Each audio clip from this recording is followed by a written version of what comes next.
This week, because I did the entire Mozart D major, I felt I should give Mr. Haydn equal time.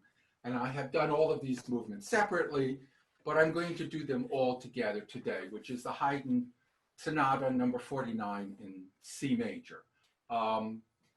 As I've mentioned before, it's part of a set of 6 sonatas that he wrote for 2 sisters who were apparently very good piano players. Katrina and Maria Auenbrugger was their name. So I don't know if they commissioned him to write these or he just wrote them and dedicated them to the 2 sisters for a little, good PR, because they were very active performers in their day. All 6 of them that he wrote for them are pretty steep pieces in terms of what he asks from the piano player. This C major, I think, is the least virtuosic of the set. They were all composed in 1780. This Haydn is 3 movements. It's first is Allegro con brio, which means Allegro with some oomph, so to speak. Second movement is mock Adagio, which means very slow. And the third movement is a Menuet. I've talked about this before, but all sonata forms work this way. They have an opening theme.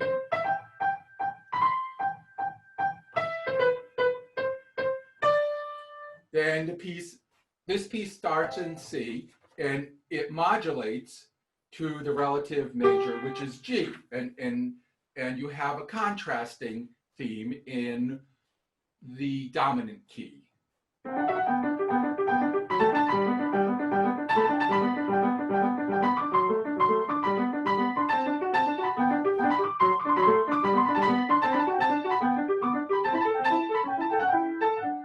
Which is pretty contrasty to it. Then you have this middle section, which is called an exposition. It's basically like taking all those themes and throwing them into a blender, and little fragments pop out, and they're twisted and turned and done in various ways. And then you have a recap of the original theme, but it has to be different because according to the rules, if you start the piece in C, you have to end it in C. So there comes a point where it changes and, so that it can end in C. And everything that happened in G in the first part happens in C in the second part.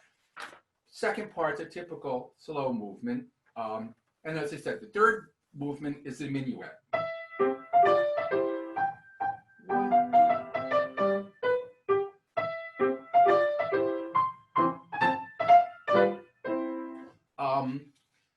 Which is a stately dance, an aristocratic dance in C. And it's got a middle section in the contrasting key. And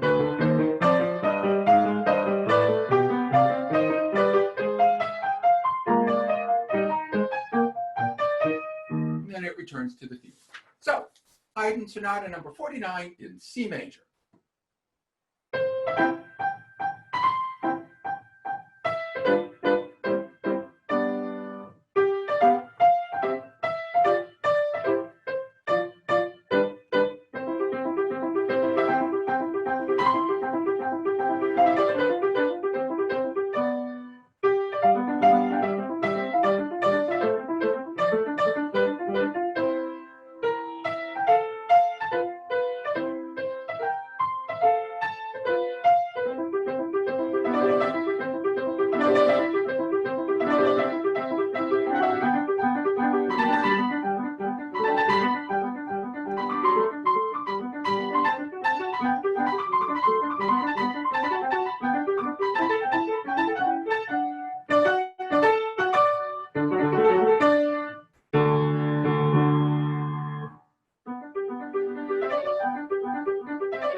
And I have paired that with a sort of early 20th century take on a minuet. This one is by Ignaz Paderewski. Paderewski's dates are 1859 to 1941, so he lived a good long life. I don't know if you folks know anything about Paderewski, but during the 20s, Paderewski was the president of the reconstituted country of Poland. And the country was very poor. And in addition to being the president, he was also a very accomplished composer and concert pianist. So every couple of years, he would go around the world playing the piano and touring and raising money for the country of Poland. He wrote quite a few pieces. This one is Opus 14, number 1. So there are at least 2 pieces in Opus 14. I must admit to you, I have never heard another piece of Paderewski besides this minuet. It was, when I was a kid, a really famous sort of encore piece, and it was one of the first big pieces you got to do as a piano student. I remember being like 7 or 8 years old and learning it. At the time, I couldn't play the octaves in the left hand, so I had to fake them. I had to do. But now my hand is big enough, so I don't have to worry about it. And I felt like, you know, the emperor of the world when I got to play this piece. It's a very sort of romantic, late 19th century, early 20th century take on a minuet. It is in 3, like a minuet.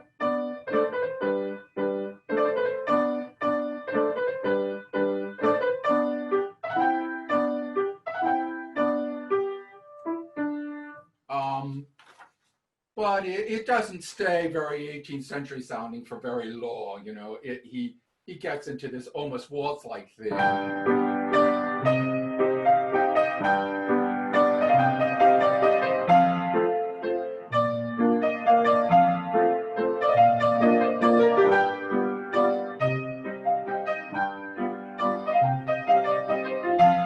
So it's a very, the piece was originally published in 1914. Is that right? No, it was before the Second World War. So it was 1912. It was 1912. It was copyrighted in 1943 by Carl Fisher in New York, but Paderewski was dead by then, so they must have bought the copyright. He spent the war years in England. He was smuggled out of Poland because, of course, if Hitler and the Nazis had gotten their hands on him, they would have executed him. And in his later years in England, he became somewhat of a movie star. He is featured in 5 or 6 movies where he plays the piano and actually has a role in some lines and stuff. So he knew English quite well, and he was quite the celebrity in his day. So this is, I haven't heard anyone play it in a long time. So as I say, when I was growing up, it was like a constant encore by pianists. So Minuet in G major.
Okay.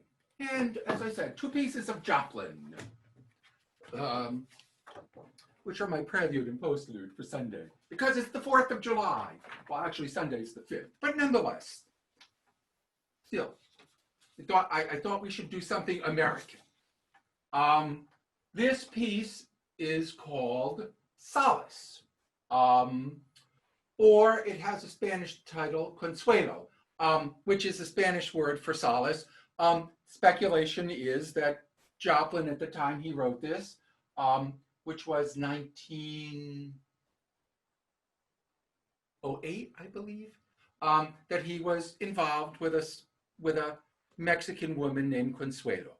And I'll leave it up to you whether you think it was a happy affair or an emotionally satisfying one. I'll let you decide from the piece. It's a very, it's not fast. Joplin marks it very slow march time. So it's not supposed to be peppy. Oh, okay. Well, a little bit about. I actually think it has a very wonderful little inventive theme.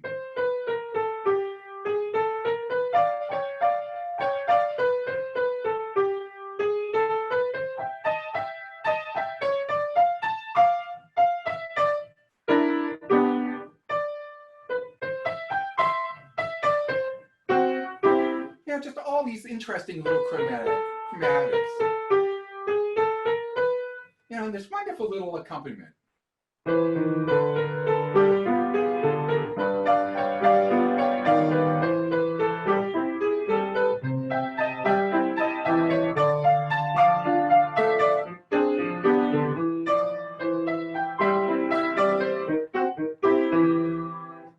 The piece is just filled with wonderful little turns like that. Little counterpoints and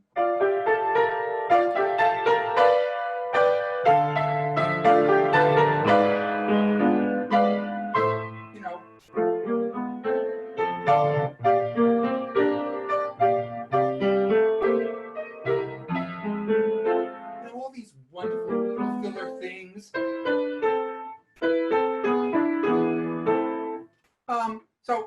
You know, pay a little bit of attention. It's a very beautifully composed piece, in my opinion.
And second, a piece which Joplin calls a slow drag two-step.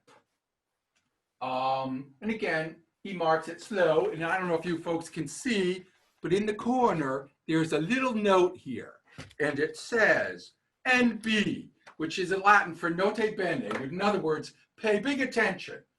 Do not play this piece fast, period. It is never right to play ragtime, and the ragtime is in parentheses, fast, period.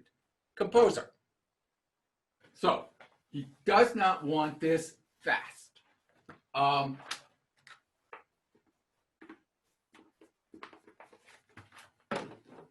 This is a piece called the Heliotrope Bouquet.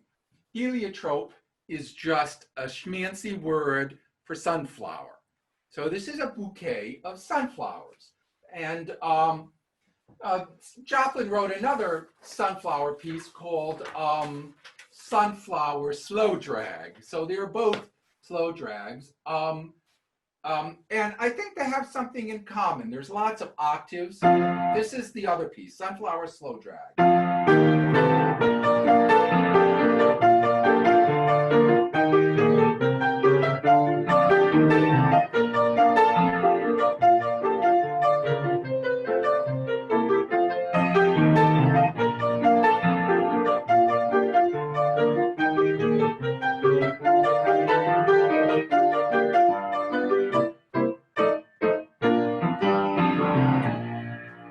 There's something sort of sunflowery about it, I think. You know, it's big and full and sort of ponderous. This piece is, I think the sunflowers aren't quite as big as in the first piece. This one's a little bit more delicate.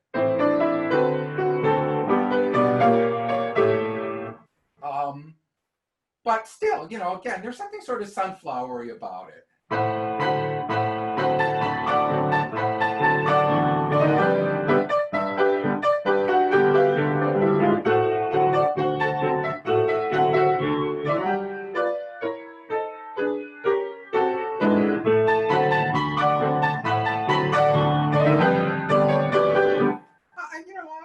I can picture a vase of sunflowers on someone's table, or some woman with a bouquet of sunflowers strolling leisurely down the street. Anyway, Heliotrope Bouquet, a slow drag two-step.